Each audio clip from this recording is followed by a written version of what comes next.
So yun guys, no, madalas ba guys, nagtataka kayo laging may tubig yung tangke nyo, laging may tubig yung gasolina nyo, may halong tubig yung gas. So ito lang guys nagiging problema niya, no. Ito, dito kasi pumapasok yung tubig. Yan, pumapasok. Tapos pagka napuno yan, pupunta na yung tubig dito. So ito kasi guys, may butas yan eh. Ayan. Ibig sabihin, barado yung butas niyan. Tagos dito. Yan, tagos yan dyan, ah.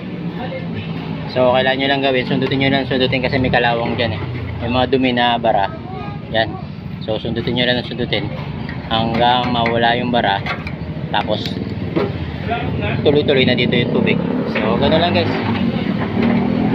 Gano'n lang naman yung problema nung mga tangkeng ganito. Pinapasok talaga ng tubig dahil barado yung ganito. Hindi kasi masyadong silid to. Hindi maiwasan, mapasok talaga yung tubig. Kaya merong ganito yan. Yan.